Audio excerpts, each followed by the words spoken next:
Krak shala BJP tang nogo kaisa kokthum panda khlaijaka manjaka BJP ni khupang Subrata Bhattacharya GSP pinde Bormano khobai te kumun adong rak Ashani kokthum panda wa kok sanani thangai BJP ni khupang Subrata Bhattacharya shaka haste hamkarani bagai dal bidal tang batang yakon harjaka hane abni logewanu chikon bosongni lokorokno shakangai tlangna bagai bo tang batang yakon harjaka hane shaka BJP ni khupang Subrata Bhattacharya আমাদের দেশের মাননীয় যশস্বী প্রধানমন্ত্রী নরেন্দ্র মোদীজি এবং মাননীয় গৃহমন্ত্রী অমিত ভাই শাহজি ওনাদের তত্ত্বাবধানে ত্রিপুরা রাজ্যকে এই বন্যা পরিস্থিতি উত্তর ক্ষয়ক্ষতির নিরূপণ করে সেখানে আরো কি করে দ্রুততার সঙ্গে সেই জায়গাগুলিকে যে ক্ষতি হয়েছে তা ক্ষতিপূরণ করা যায় তার জন্য আরো 288.93 কোটি টাকা কেন্দ্রীয় সরকার ত্রিপুরা সরকারকে আর্থিক সাহায্য করেছেন এই সময় উপযোগী এবং বলিষ্ঠ পদক্ষেপ নেয়ার জন্য রাজ্যবাসীর পাশে থাকার জন্য এবং রাজ্যের সর্বস্তরের মানুষের উন্নয়নের জন্য দায়বদ্ধতা নিয়ে যে মোদিজির সরকার কাজ করছেন এটি তারই একটি নিদর্শন এর জন্য আমরা ভারতীয় জনতা পার্টি ত্রিপুরা প্রদেশের পক্ষ থেকে দেশের যশস্বী প্রধানমন্ত্রী মাননীয় নরেন্দ্র মোদীজিকে এবং দেশের মাননীয় গৃহমন্ত্রী অমিত ভাই শাহজিকে অনেক অনেক আন্তরিক অভিনন্দন জানাই ধন্যবাদ জানাই এবং কৃতজ্ঞতা জানাই কিন্তু তার পরবর্তীতে এ রাজ্যের মানুষ লক্ষ্য করেছেন নিশ্চয়ই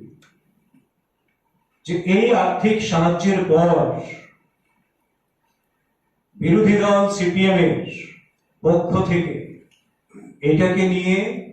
কটূক্তি করা শুরু হয়েছে কি বলছেন এটাকে ভিক্ষার সঙ্গে তুলনা করছেন কেন করছেন কারণ রাজ্যের মানুষ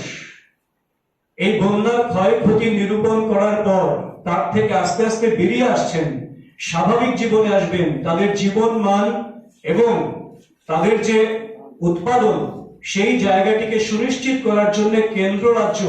একযোগে কাজ করছে এটা কি করে সহ্য হবে তাদের কারণ যে সরকারটি ৩৫ বছর ক্ষমতায় ছিল শুধুমাত্র একটা লক্ষ্য মাত্র ছিল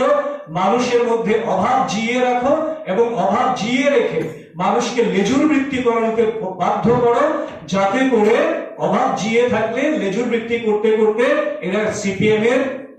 দাসত্ব করবে এই মনোবৃত্তি নিয়ে যারা মানুষের সঙ্গে ব্যবহার করে তারই ফলশ্রুতিতে এই সাহায্যের পর যখন মানুষ তার থেকে বেরিয়ে আসছেন সেটাকে নিয়ে কটূক্তি করছেন কারণ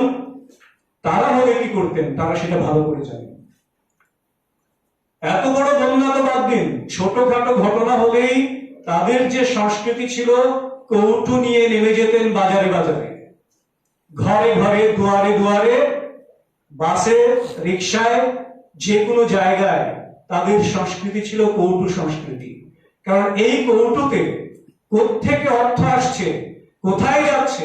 মানুষের কাছে কতটা লাগছে সেটা কিন্তু তারা কোনোদিন হিসেব দেননি এই কৌটু তাদের ভান্ডারকে স্ফীত করেছিল আর মানুষের দুঃখ যন্ত্রণার কবলেই থাকতে বাধ্য করেছিল আর সেই সঙ্গে কেন্দ্র দেয় না কেন্দ্রীয় বঞ্চনার গীত গেয়ে গেয়ে দিল্লিতে কংগ্রেস সিপিএম এর মিতালি করে করে আর এখানে কুস্তি দেখিয়ে মানুষকে বিভ্রান্ত করার রাজনীতি করেছিলেন কাজে এখানে তার বিপরীত একটি সরকার যেটা জনগণের জন্য দায়বদ্ধতা নিয়ে কাজ করছেন সব অংশের মানুষের বিশেষ করে যারা পিছিয়ে পড়া অংশের মানুষ কিংবা যারা বিভিন্ন ভাবে সমস্যা কবলিত তাদের সমস্যা থেকে বার করে আনার জন্য যখন প্রতিনিয়ত চেষ্টা করছেন সেই সময় তারা এই ধরনের কটূক্তি করাকে আমরা তীব্র ধিক্কার জানাই নিন্দা জানাই এবং এটা অশোভনীয় আমরা বলি রাজাখর আগলেন সিমি প্রণামে ককথুম চিনি খরাং